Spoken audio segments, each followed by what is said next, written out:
So in this video I'm going to explain the furnace design calculations.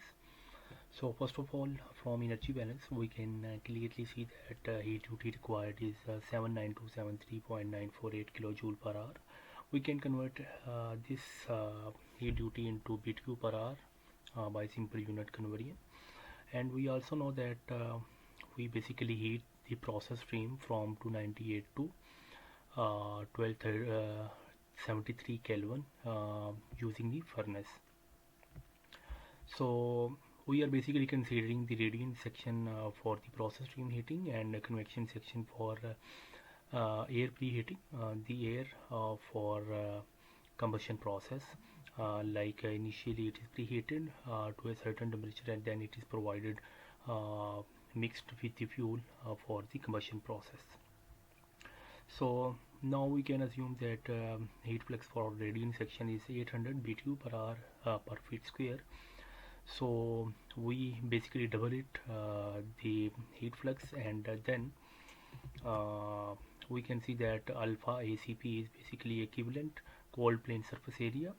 So now we consider the overall exchange factor as 0.6, that is which means that 60% of the heat is basically given in the radiant section to the process stream, and the remaining 40%, some of it is given for the preheating to the air, and remaining is lost with the flue gases. So after taking it as 60%, we obtain this value as 2666.67 BTU per hour feet square. Now we are basically using liquid fuel, which is needs to be atomized so that it can burn efficiently with the air.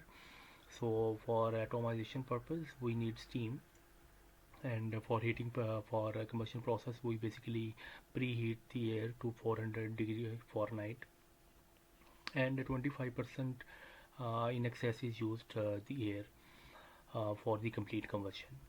So 75% efficiency is taken for the fuel. So with the heating value, this much heat duty that we require, and 75% of the fuel basically gives this heat to the process stream. So our heat that needs to be liberated from the fuel, it should be 182.7 BTU per hour. Now in order to calculate the fuel required for this duty, we basically consider the lower heating value of the fuel, because water formed during the combustion process remains as water vapor, so that's why we are considering the lower heating value. So we have determined this mass flow rate of fuel required as 5.85 pounds per hour. Now we know that air to fuel ratio is taken as 17.44 lb air to lb fuel. So we can simply calculate the flow rate of air required.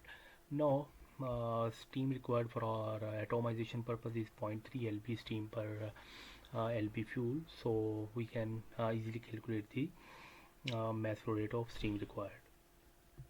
So with heat capacity of the air as 82 BTU per lb, we can find the amount of heat that is available inside the air. So using the fuel energy and the air amount of heat that air is carrying, we can calculate the total amount of heat that is entering to the furnace. Now we can take the losses as 2%, so losses amount comes out to be 2170.9 BTU per hour. So then we can calculate the total heat in. Basically heat losses are subtracted from the other total amount to calculate the Q in. So now we consider that flue gases are living as 2050 degree Fahrenheit, and how we can calculate this temperature, the exit temperature.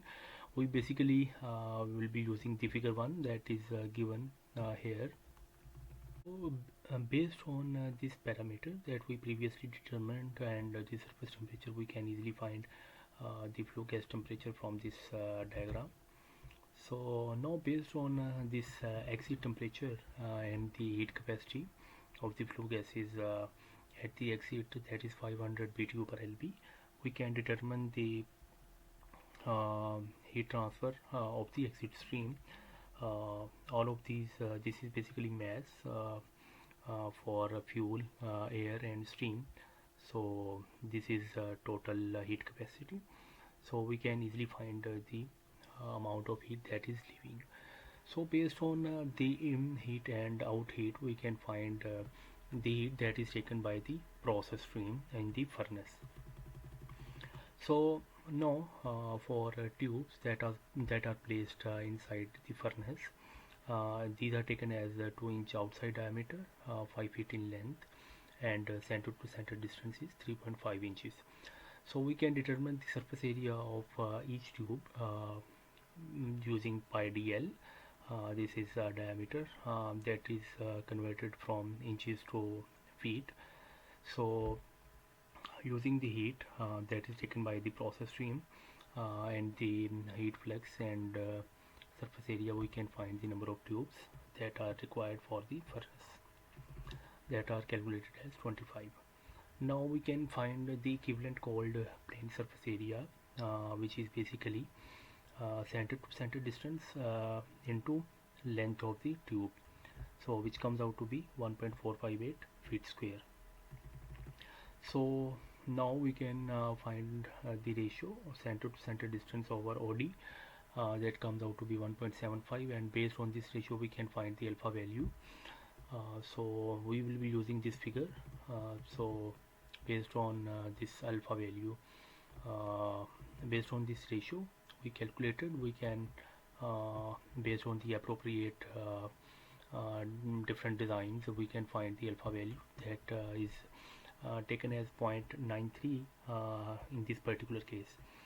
So we can now find the alpha ACP value that comes out to be 33.906 feet square.